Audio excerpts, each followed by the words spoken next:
Good morning my dear students. जैसा कि हम ग्रामर सीरीज में जो टेंसेस सीख रहे हैं उसी कड़ी में आज अपने लेसन नंबर 22 में हम फ्यूचर परफेक्ट टेंस से जुड़ी हुई कॉन्सेप्ट को सीखने का प्रयास करते हैं। एक बात जो परफेक्ट टेंस में कॉमन जो रहती है वो ये है कि जो भी हमने पढ़े, प्रेजेंट हो चाहे पास्ट हो, अभी जो हम फ्यूचर परफेक्ट पढ़ रहे हैं, इन सब में वर्ब की थर्ड फॉर्म अर्थात पास्ट पार्टिसिपल फॉर्म यूज करते हैं। हमेशा इन टेंसेज में वर्ब की थर्ड फॉर्म यूज होती है, तो ये कॉमन बात है। दूसरी बात, हिंदी वाक्य के अंत में जैसा कि ऐसे सेंटेंस हो कि तुम्हारे आने से पहले वे अपना पाठ याद कर चुका होगा या कर चुकेगा, ऐसे सेंटेंसेस जो होते हैं वो फ्यूचर परफेक्ट टेंस में आते हैं। फ्यूचर परफेक्ट टेंस में हम सामान्य सेंटेंसेस बनाने की या इनके स्ट्रक्चर को समझे तो ये होता है कि जितने भी जो सेंटेंसेस बाकी टेंसेस में पॉसिबल है उसी प्रकार से इसी टेंस में भी वही सेंटेंस वही वाक्य बनाए जाते हैं। जैसा फर्स्ट वन इज अफर्मेटिव और positive, second is negative, third is interrogative. इस प्रकार से जो हम सेंटेंस बनाते हैं उनमें फ्यूचर परफेक्ट टेंस में सभी सेंटेंसेस में हेल्पिंग वर्ब का प्रयोग होता है। अब हेल्पिंग वर्ब एक बार से हम देख लेते हैं। आई और वी के साथ शैल हैव एंड अदर्स के साथ, अदर्स जितने भी सब्जेक्ट रहेंगे उनके साथ will have. I and we के साथ शैल हैव, अन्य सभी प्रकार के सब्जेक्ट्स के साथ विल हैव का प्रयोग होगा। और इनमें आवश्यक रूप से सभी सेंटेंसेस में वर्ब की थर्ड फॉर्म यूज होती है। तो सेंटेंसेस जैसे पहला वाला सेंटेंस जो यहाँ रिटर्न है ये ही से शुरू हो रहा है। ही सब्जेक्ट हियर, ही सब्जेक्ट है यहाँ। तो हमने कॉन्सेप्ट में अभी देखा कि आई और वी के अलावा कोई सब्जेक्ट है तो उसके साथ विल हैव प्रयुक्त होगी और साथ में वर्ब की थर्ड फॉर्म आएगी। तो ये ही है तो ही के साथ क्या आ जाएगी? Will have. He will have. Learn की third form learned his lesson before you come. तो यहाँ जो सेंटेंस में सब्जेक्ट के रूप में, कर्ता के रूप में जो हम यूज करें वो है ही प्रोनाउन को यूज कर रहे हैं। तो ही के साथ हमने किसका यूज किया? Will have. I and we के अलावा जो भी सब्जेक्ट रहेगा, सब्जेक्ट हम कंसीडर करेंगे, उनके साथ आई और वी के अलावा वालों के साथ विल हैव ही यूज करना है। और चाहे आई एंड वी है तो इनके साथ शैल हैव लगाना है, पर सभी प्रकार के कर्ताओं के साथ वर्ब की थर्ड फॉर्म यूज करनी है। ये कॉमन बात है कि वर्ब की थर्ड फॉर्म आवश्यक रूप से प्रयुक्त होगी। ही will have learned his lesson before you कम से हमने सेंटेंस को बना लिया। नेक्स्ट वाला जो सेंटेंस है, सेंटेंस नंबर सेकंड, ये है, इसमें वी सब्जेक्ट है। सब्जेक्ट क्या है? वी है। सब्जेक्ट वी है। सब्जेक्ट वी होने की कंडीशन में हमने पढ़ा कि आई एंड वी हो तो आई एंड वी के साथ हम शैल हैव का प्रयोग करते हैं। किसका प्रयोग करते हैं? Shall have. I and we जब भी सब्जेक्ट के रूप में आएगा तो हम शैल हैव का प्रयोग करते हैं। और हमने पढ़ा कि चाहे हेल्पिंग वर्ब कोई सी यूज हो रही हो फ्यूचर परफेक्ट में, वर्ब की थर्ड फॉर्म तो आवश्यक रूप से यूज करनी। यहां भी थर्ड फॉर्म आ रही और यहां भी टेक की थर्ड फॉर्म में।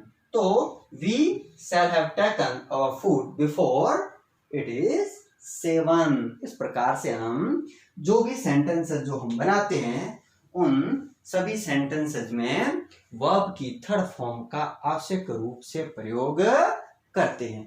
तो कौन सी बातें ध्यान में रखनी है? मुख्यतः जो परफेक्ट टेंस जो भी हम लर्न करते हैं, परफेक्ट टेंस पढ़ते हैं तो उनमें वर्ब की थर्ड फॉर्म तो आती है और ये भी इसी प्रकार से इसी टेंस में आ रही है। हमें तो ध्यान रखना वो ये है कि इसकी हेल्पिंग वर्ब ध्यान रखनी है।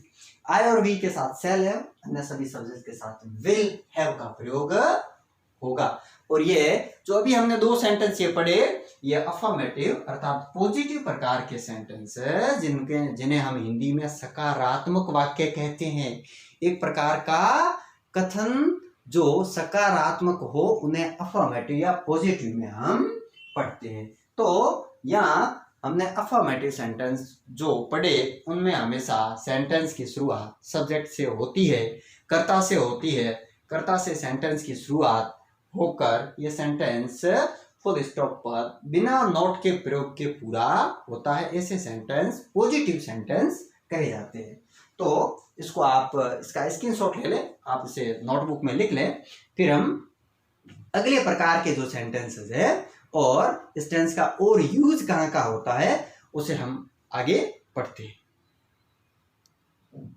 इस टेंस का प्रयोग जैसा कि फ्यूचर परफेक्ट टेंस का प्रयोग हम ऐसे कार्य के लिए करते हैं जो भविष्य में किसी निर्धारित समय तक समाप्त हो चुका होगा। जैसे कि वह अगले महीने तक वापस लौट चुका होगा।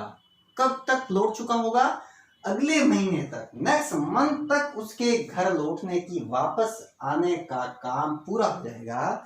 ऐसी बातों को, ऐसी एक्शन को अगर लिखना है तो हम लिखेंगे जैसा कि सेंटेंस में रिटर्न है, he will have, and main verb क्या है? रूट वर्ब है रिटर्न, लौटना। ही विल हैव रिटर्न की थर्ड फॉर्म यूज कर लेंगे, he will have return home by next month. तो इस जो सेंटेंस में पढ़े वो है कि भविष्य में किसी निर्धारित समय तक काम पूरा हो चुका होगा, उसे हम फ्यूचर परफेक्ट टेंस में पढ़ते हैं। दूसरा जो होता है वो इस टेंस का प्रयोग समय सूचक क्लोजेस के साथ भी होता है। जो क्लोज समय बताता है उसमें सिंपल प्रेजेंट टेंस का प्रयोग होता है। When you come back,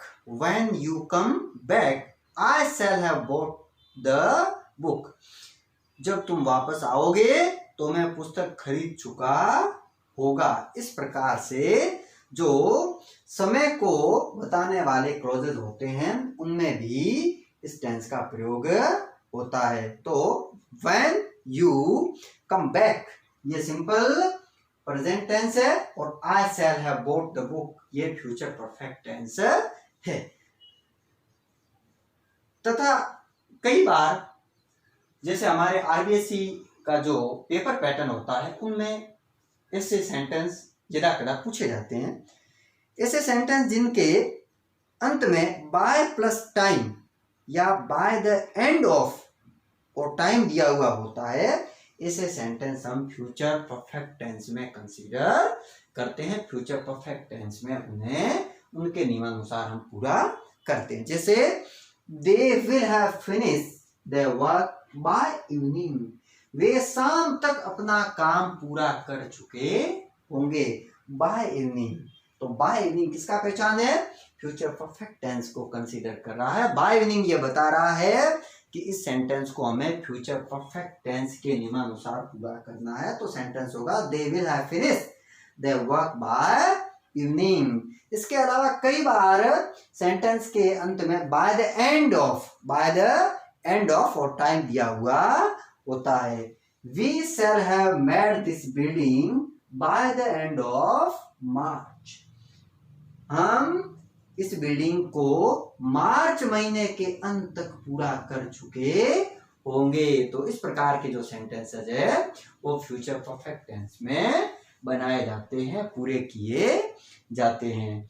तो हमने जैसा कि सामान्य जो सेंटेंस जो बनाने का तरीका है, जैसा कि हमारा जो फ्यूचर परफेक्ट टेंस का, उसमें हमने पहले प्रकार के जो वाक्य बनाए थे वो वाक्य अफर्मेटिव टाइप के थे। और ये जो रिटन सेंटेंस है he will have return home by next month, ये भी अफर्मेटिव ही सेंटेंस है। अब हम अगले प्रकार के जो सेंटेंस होते हैं इंटरोगेटिव, नेगेटिव, उस प्रकार के वाक्य को बनाते हैं। इस यूज को आप लिख लें, फिर हम अगले टाइप के सेंटेंस पढ़ते हैं।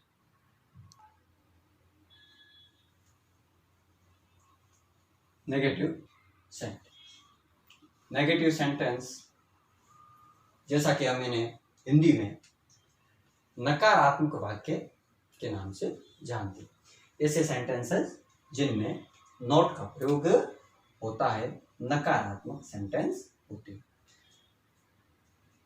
अब हमें ये ध्यान रखना है कि नॉट का प्रयोग कहाँ करना है। नॉट का प्रयोग करने के लिए हमें जो इस टेंस की फ्यूचर परफेक्ट टेंस की जो हेल्पिंग वर्ब हम आई और वी के साथ जो सेल हैव लगाते हैं और अदर जो सब्जेक्ट होते हैं उनके साथ विल हैव लगाते हैं, तो नेगेटिव सेंटेंस में हमें नॉट का प्रयोग करने के लिए सेल के जस्ट बाद सेल नॉट हैव और विल का प्रयोग भी विल के जस्ट बाद विल नॉट हैव, अर्थात नॉट का प्रयोग सेल या विल के जस्ट बाद होगा और समझे तो हैव से पहले, अर्थात सेल के बाद हैव से पहले, विल के बाद हैव से पहले, shall not have and will not have. इस प्रकार से हम नेगेटिव में जो सेंटेंस होते हैं उनमें नॉट का प्रयोग करते हैं। जैसा कि रिटन सेंटेंस से पहला वाला सेंटेंस, इसमें सब्जेक्ट के रूप में हम सी को यूज कर रहे हैं, सी प्रयुक्त हो रही है सब्जेक्ट के रूप में।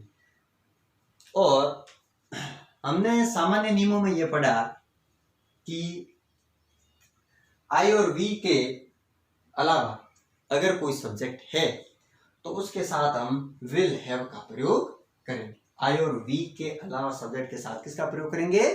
Will have. तो यहाँ सब्जेक्ट सी है तो सी के साथ विल हैव का प्रयोग हो जाएगा। अब ये सेंटेंस हमारा नेगेटिव सेंटेंस है, तो नेगेटिव सेंटेंस बनाने के लिए हम जो नॉट का प्रयोग करेंगे वो विल के जस्ट बाद करेंगे। विल नॉट हैव के सीक्वेंस में नॉट का प्रयोग करेंगे।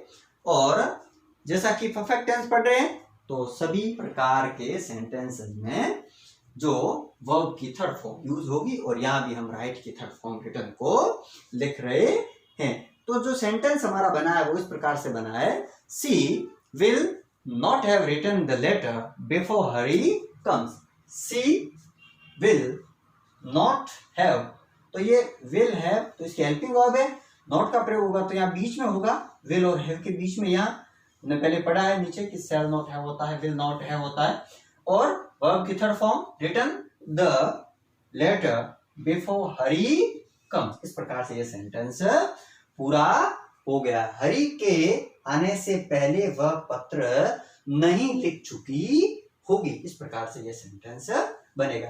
अब दूसरा वाला जो सेंटेंस है, सबसे पहले हमें उसी प्रकार से सब्जेक्ट को कंसीडर करना, कर्ता कौन है, काम करने वाला कौन है। हमने यहाँ देखा कि दूसरा वाला जो सेंटेंस है उसमें सब्जेक्ट ही है, ही सब्जेक्ट है, तो ही सब्जेक्ट है वो आई और वी में से नहीं है। अर्थात आई और वी में से हैं तो हम शैल हैव का प्रयोग करेंगे, दूसरा सब्जेक्ट है तो हम विल हैव का प्रयोग करेंगे। तो ही के साथ किसका प्रयोग हो जाएगा? विल हैव, और इसके साथ नॉट आएगा तो विल हैव टुकड़े में बढ़ जाएगी, अर्थात विल नॉट हैव हो जाएगा। He will not have done his work before the teacher comes.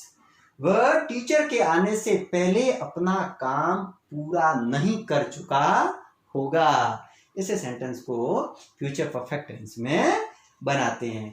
तो जो हमें ध्यान रखना है वो ये है कि जब नेगेटिव सेंटेंस में हमें नॉट का प्रयोग करना होता है तो हम नॉट का प्रयोग हमेशा शैल और विल के जस्ट बाद और हैव से पहले करते हैं, और लिखने के सीक्वेंस में शैल नॉट हैव एंड कर्ता के अनुसार विल नॉट हैव हम लिखते हैं। तो आशा करता हूं आपको ये सारे सेंटेंसेस और आज तक हमने जो टेंस की सीरीज में या ग्रामर की सीरीज में जो कुछ भी सीखा, पढ़ा, समझा, अच्छे से आपको समझ में आ रहा होगा।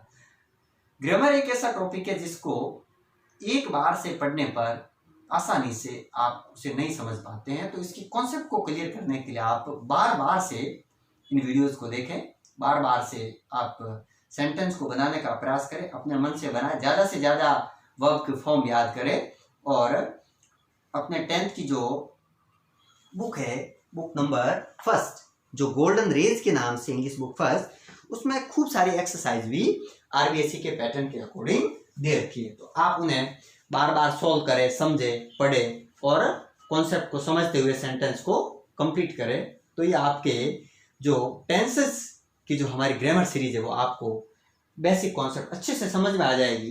तो इसके आधार पर फिर अपनी जो ग्रामर की अगली जो यात्रा, जिसमें हम एक्टिव पैसिव वॉइस वगैरह, नरेशन अर्थात डाट डाट वगैरह पढ़ते हो, आपके और आसान हो जाएंगे। तो इसका आप स्क्रीनशॉट ले लें और फिर अपन अगली इंटरोगेटिव सेंटेंस पढ़ते हैं।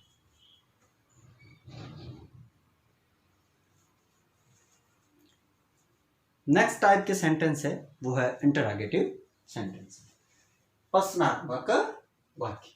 इंटरोगेटिव जो सेंटेंस बनाते हैं उनमें हमें ध्यान रखना होता है कि जो सब्जेक्ट के साथ, सब्जेक्ट के अकॉर्डिंग हम हेल्पिंग वर्ब यूज करेंगे। जैसा सब्जेक्ट है, पर सब्जेक्ट से पहले सेल हैव और विल हैव में से सेल या विल का प्रयोग सब्जेक्ट से पहले और हैव का प्रयोग जस्ट सब्जेक्ट के बाद में, अर्थात क्या होता है, हेल्पिंग वर्ब और टुकड़े में बढ़ जाती है।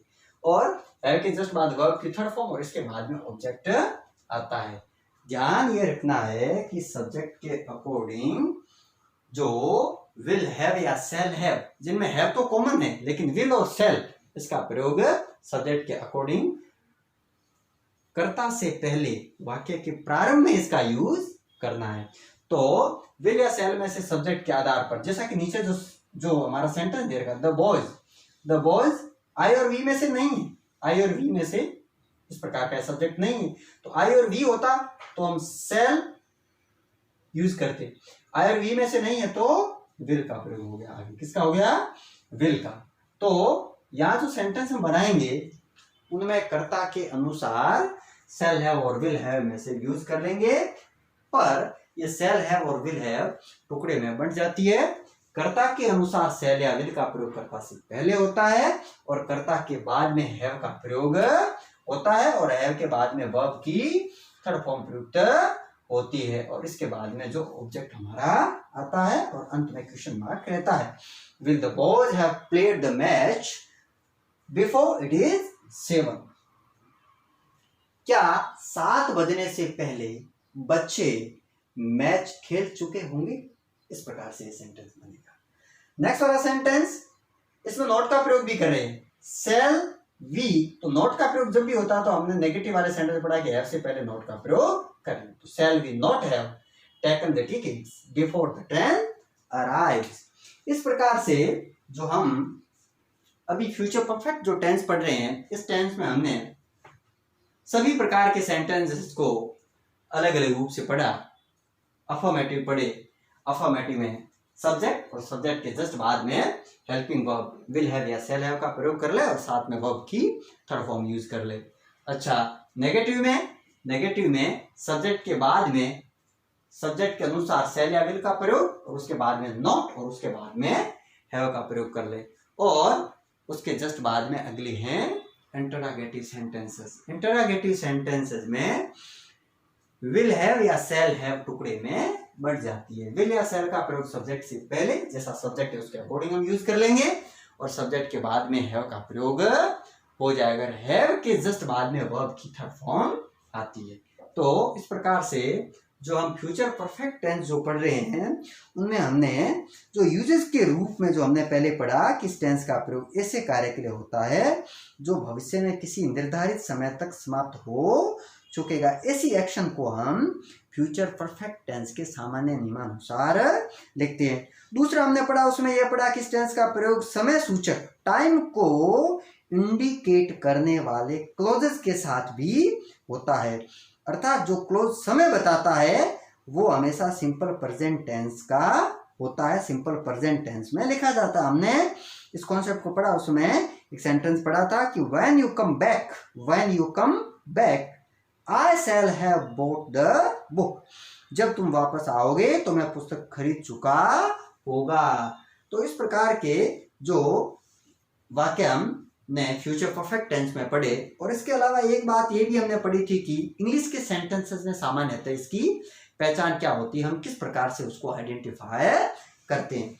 तो प्राय इन वाक्यों के प्रारंभ में या अंत में, सेंटेंस के बिगिनिंग में हो सकता है या सेंटेंस के लास्ट में हो सकता है, और ये बाय प्लस टाइम या बाय द एंड ऑफ के साथ टाइम दिया हुआ होता है। ऐसे sentences generally future perfect tense के होते हैं, जैसा कि they will have finished their work by evening, we shall have made this building by the end of March. इस प्रकार से जो फ्यूचर परफेक्ट टेंस है, इसके हमने सामान्य कॉन्सेप्ट को अलग अलग प्रकार से सेंटेंसेस को बनाने के तरीकों को समझा। हेल्पिंग वर्ब के रूप में जैसा कि हमने पढ़ा कि helping verb shall have and will have, I and we के साथ शैल हैव, अदर सब्जेक्ट के साथ विल हैव का प्रयोग होता है, और आवश्यक रूप से साथ में वर्ब की थर्ड फॉर्म प्रयुक्त होती है। अच्छे से हमने कॉन्सेप्ट को समझा। जैसा कि हम ग्रामर में पूरी जो टेंस की सीरीज अभी पढ़ रहे हैं, तो इसमें हमने सीक्वेंस से 1 बाय 1 जो टेंस को पढ़ा है, आप अच्छे से इनको वीडियोस को सीक्वेंस से देखें, अच्छे से कॉन्सेप्ट को समझे, ताकि इसमें कोई आपके कंफ्यूजन पैदा ना हो। अगले वीडियोस में हम इसी टेंस की एक्सरसाइज को सॉल्व करेंगे। जैसा कि हमारा लेसन नंबर 22 है, इसमें हम फ्यूचर परफेक्ट टेंस को जो हमने अच्छे से पढ़ा, अगले टेंस में हम एक्सरसाइज को सॉल्व करेंगे। तब तक के लिए थैंक यू।